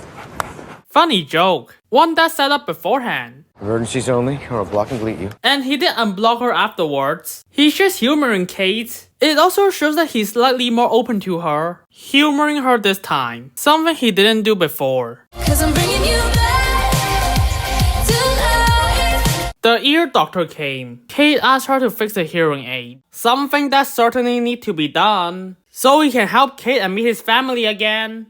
I need to. And the old lady agrees too. Kate ends the scene by saying told you we get it fixed. She's right. Yeah, there's really not much to talk about. I guess just move on. Now they are in a diner and Kate is talking about the battle they did together. But in Clint's POV, the sound is drowned. Dad?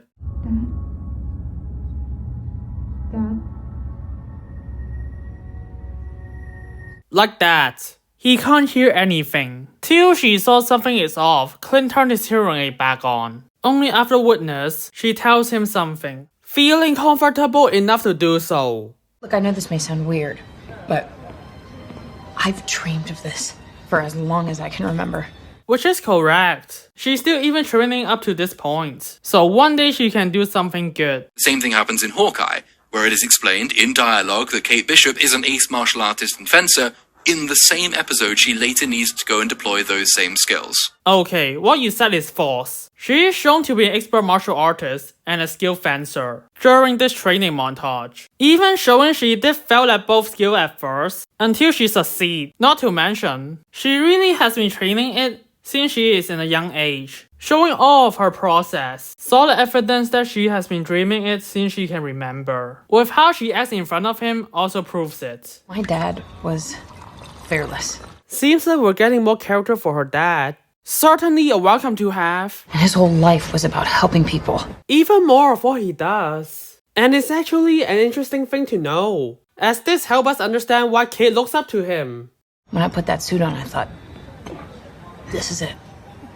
This is the moment I become who I'm supposed to be. You know what? Give me a hug. Her sense of justice was surprisingly not from Clint. Instead, it's her father. The one she's looking up to long before she met Clint. What would you do in a hurricane? I would do what I always do.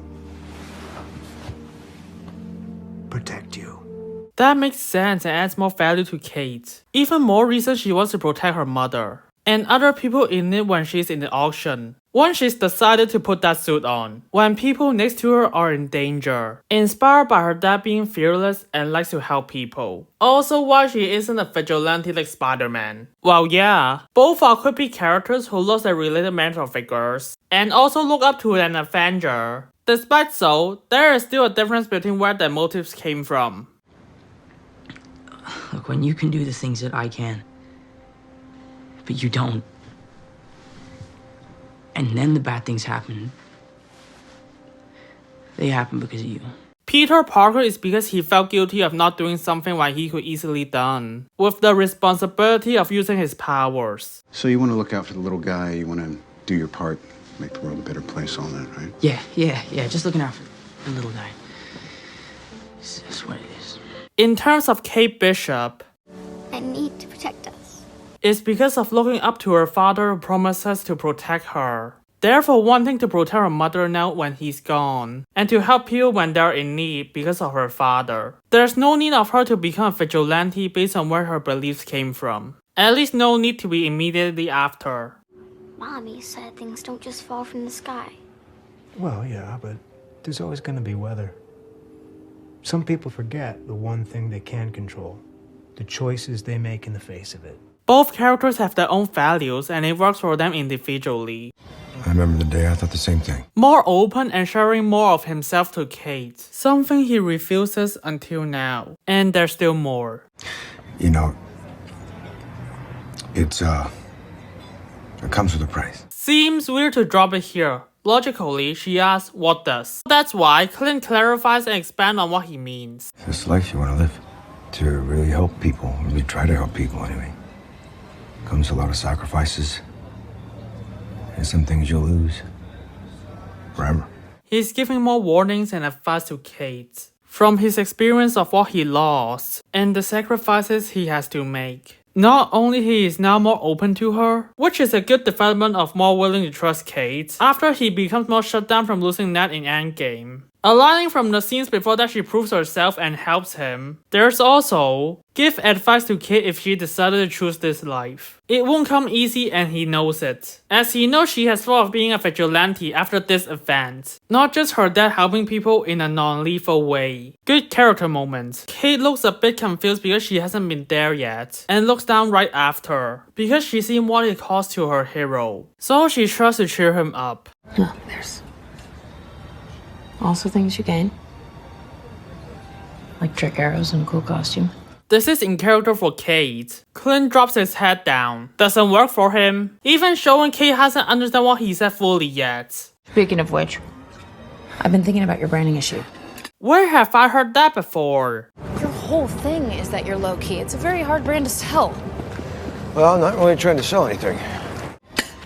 You need a more recognizable costume. She's going back to this. Your problem is branding. So she draws something on the paper, while Clint is responding to her previous sentence. You realize that my job for the last 20 years... One different this time is he tries to explain his side first. So, not exactly on your sleeve. Again, not really trying to sell anything.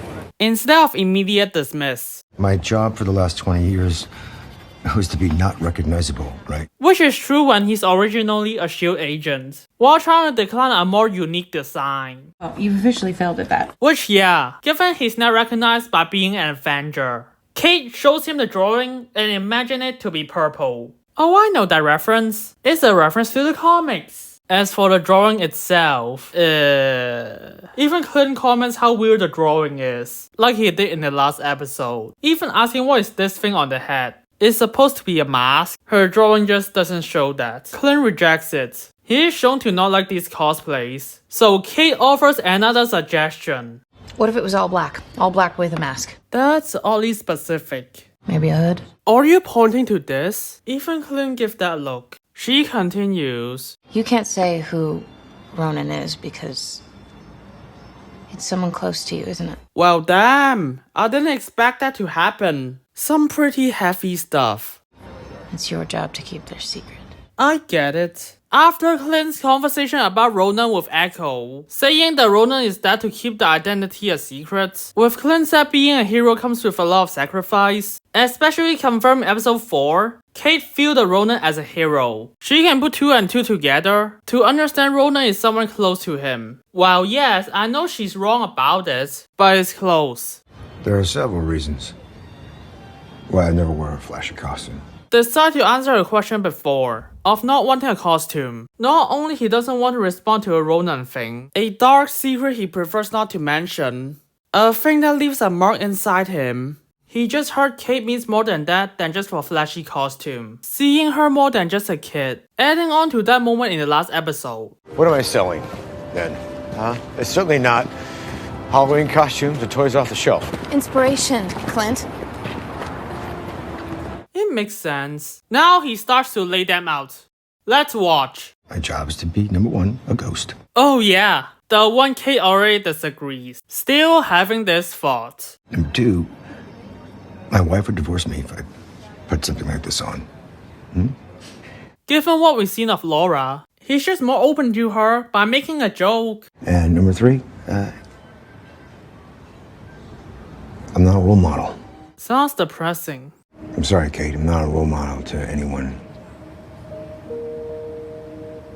Never have been.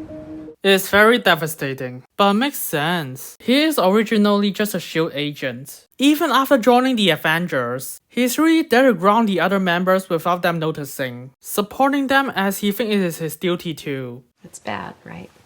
That seems really shaky. Ultron has these allies, these kids or punks, really. They carry a big damn stick. And that took a serious hit. Someone's gonna have to teach him some manners. And that's someone being you. Not to mention the Ronan stuff, makes him feel himself much more not a role model. Everybody dealt with the blip in their own way. I continued doing what I was trained to do. Protect people. Hurting people. It is sad, but true. What? Yes, you are. You are. You came here. You left your family at Christmas because you thought some stranger was gonna get hurt. 'Cause I'm bringing you back to life. That's really considering. Bringing up what he sacrificed for her. You stuck around even though I screwed up. And now you're stuck. Admitting and owning up her own mistakes. And how it cost Clint even though it is something he didn't do. Appreciating him and explaining why he is a role model. It is good and it shows more development for Clint and Kate. Whether you like it or not, the tracksuits have connected us both to Ronan, and it's pretty clear they're not just gonna drop this. Kate is right. Just because Clint cleared her name, Echo is still suspecting they have something to do with it. Especially they leave with Echo chasing after them, which Clint doesn't disagree. Kate keeps adding on. Not to mention the fact that my mom might be marrying a murderer.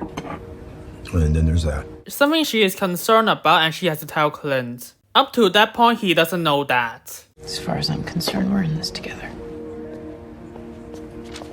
Not he agrees what she said, seeing her being more mature in this conversation. So now they should keep going. I'm gonna need you to get that. My mom canceled my credit card. After they pay, I remember how that happened. I started by canceling your credit cards, and we're going to have a much longer talk about this tower that you destroyed without joking. Clint reminds Kate to name the dog, so Kate tries to name it. One that the dog likes. After several attempts of naming later, she finally found one. For Doggy. At the end she said pizza dog. And the dog likes. Got named by Haley. And she feeds it. It's cute. The scene is over. It's great. We got a lot of development for Clint and Kate in this scene. Give them more reasons to bond and appreciate each other. With more of Kate's value being understood. And more of Clint's perspective. It is doing a great job. Credit to Hawkeye to give us appreciation in this company. Something you find occasionally in Disney products now. Just surrounding a lot of terrible stuff.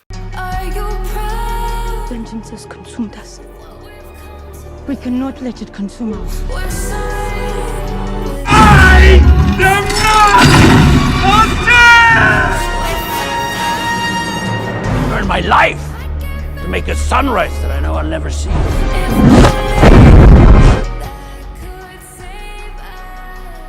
Heading to the next scene. Kate asks our Echo, Kazi, and the Tracksuits guy into some bad stuff right after thinking they have some tension. And this person is called Kazi. Someone not important enough to mention until she asked.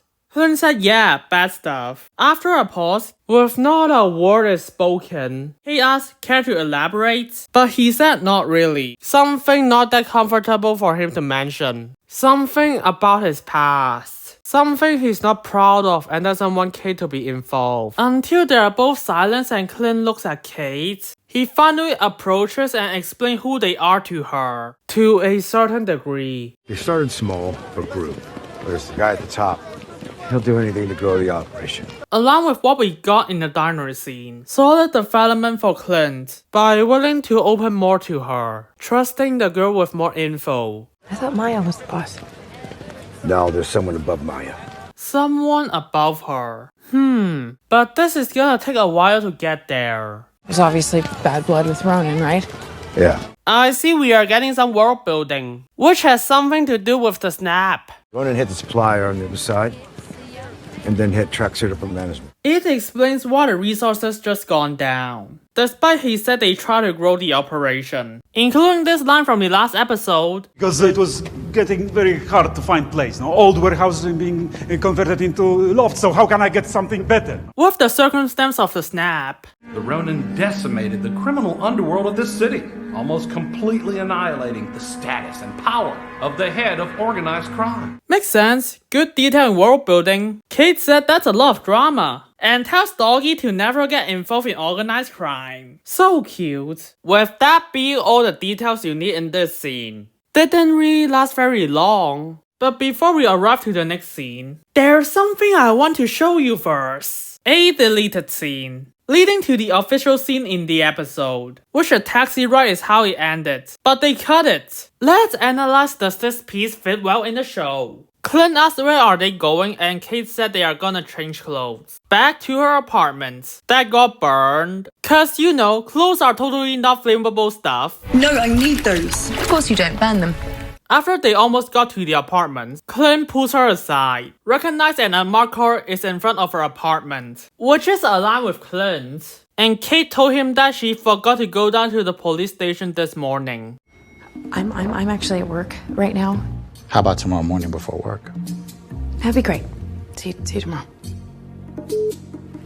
Given what happens this morning, it is reasonable. So Clint and Kate leave by calling a taxi, deciding to find info of Jack. In the meantime, adding another issue at hand. This is the murder scene. Lots of crimes. Can they connect you to any of this? Oh man, possibly. If you read the show ahead, this tension does not exist. With the same detective didn't mind Kate anymore in episode 5, we can assume she has already dealt with them already. They literally just have breakfast in a diner. And Kate went out just before the phone call scene. It's just a talk in the police station in the morning, because her house gets set on fire. That's kinda it. Adding another situation that is not gonna address in the future. As you can see, it is better for the entire scene to be dropped, affording to break the show. Now we know the piece doesn't fit. Finally, we can continue. Clint asks Kate or the Tracksuits finding anything else in the auction. After you conclude this scene, he is referring to the Avengers stuff. Consider the Ronin jacket and the blade is last seen in the Avengers compound, and people took stuff from it. Sad but true. She says she doesn't know, she's focused on Jack and Armand, but that I can't blame her. Cause after they announce the jacket, the assault happens, and Kazi announced it as the watch. No way she can know. He said it's sad to think there is stuff in the Avengers compound floating outside. Yeah, cause Damage Control are the ones who's taking over it. He has no control. Clint keeps asking. So you still think Jack is involved in this thing somehow? Asking the Jack thing again to show more of his trust. Which is nice, but needing Kate to make sure first. Yes. There's too many coincidences. What are they based on? Let's see the first statement. He was at the auction that night, and yesterday he offered me a butterscotch. Not exactly a crime. Yeah! Let's see, is there more, she adds. And when I tried to stab him in the face to prove he was lying, he parried like a pro. Remember last episode? Kate! You tried to stab your mom's fiancé in the face? Not good enough for Clint. He has everything to gain from Armand's death. That's barely enough despite it being true. Jack thing, it's weird. I get it. But it's not exactly airtight. Right. You need better evidence to pinpoint a person. Clint is right, this is not airtight. Do not jump to conclusions when you have flimsy evidence. But it makes sense for Kate to do that. She is inexperienced, keep rushing things, and just try to protect her mom no matter the cost. fixes the candy issue in the episode beforehand by having Clint argue against her. A more experienced, smarter mentor figure pointing it out to her. Kate said that's why we need more evidence. Clint agrees with her. That's that then, sir. It's as good as a confession. Let's not jump to conclusions. Showing more development of him, Kate said we're gonna sneak into her mom's penthouse. That move, of course, is being shocked by Clint. He's concerned, but keeps listening.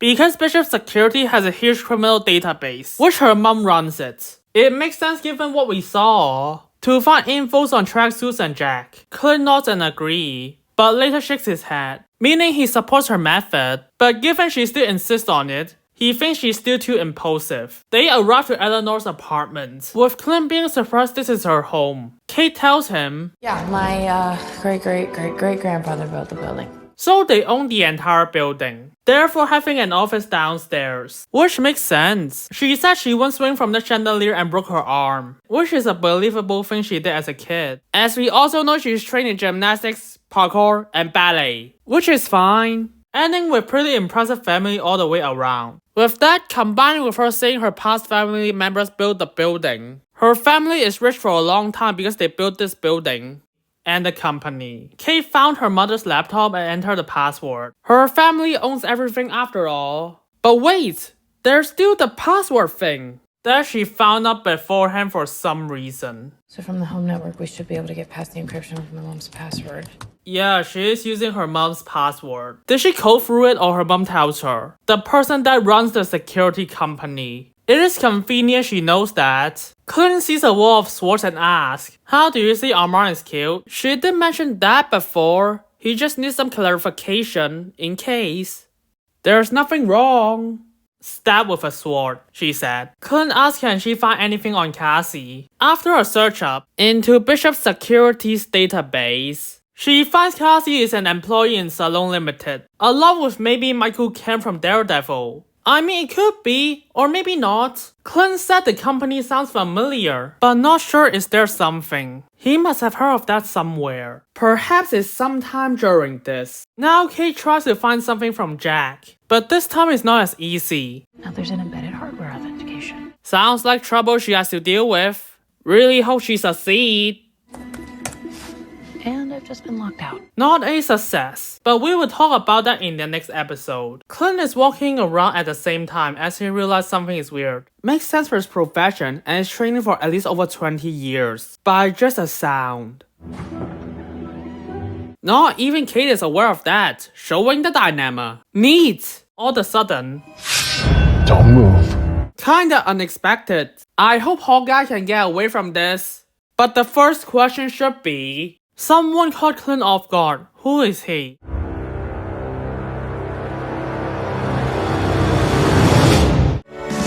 Sometimes we gotta risk it all to chase a dream.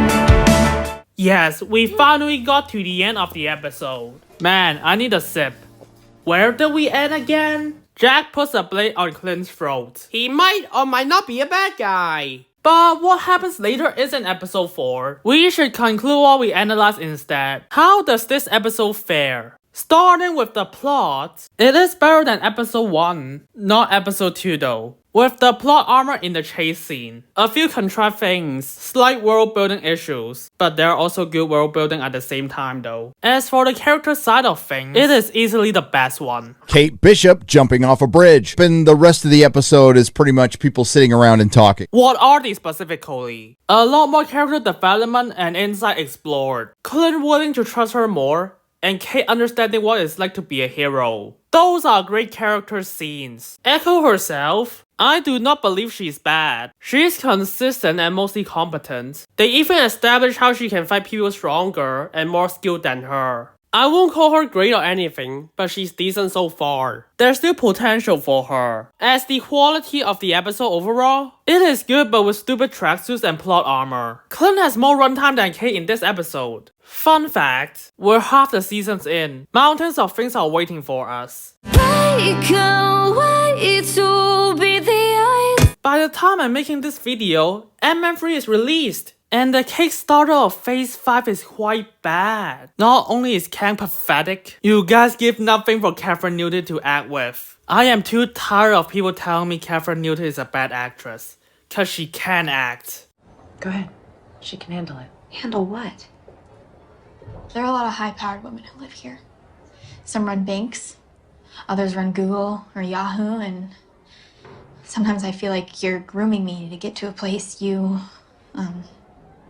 couldn't. I think, it would just be best if I could live with Dad for a while. You're all going to jail for this. You too, Booker. Unless you help me. Booker! Dry up, bitch. Booker, help! Booker! I want my body back. Come and get it.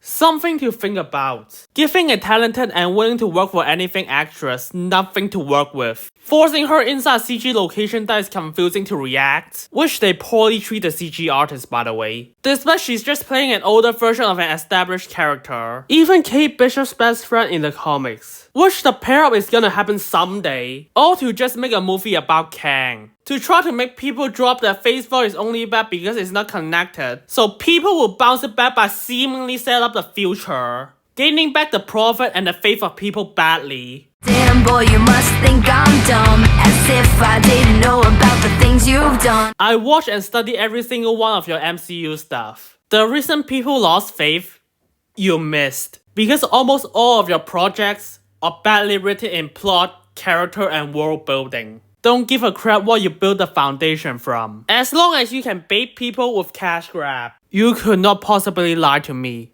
or anyone. This extends not to just Marvel. It's to every single one of the franchises the studio don't care about the source material. And people notice it. Like the creators, the showrunners were like not really like matching up with his vision of what he wanted from the show. And Henry Cavill apparently is like a humongous fan of both the books and the games. Yeah. And from what I heard, the writers hate the source material, both the books and the games.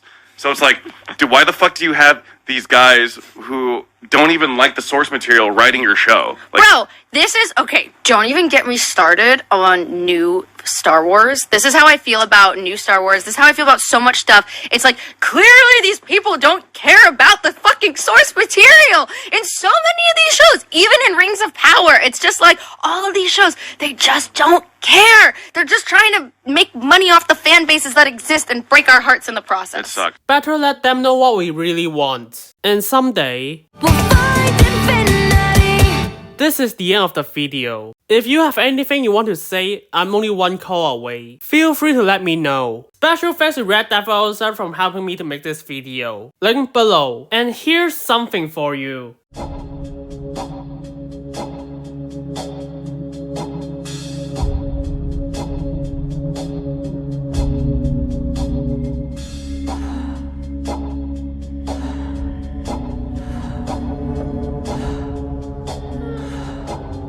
There's only half of the show to go, but right now, I have to leave. See you next time.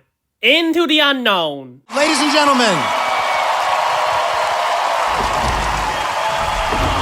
And yes, very cool that you could join us, Bumblebee. Thank you.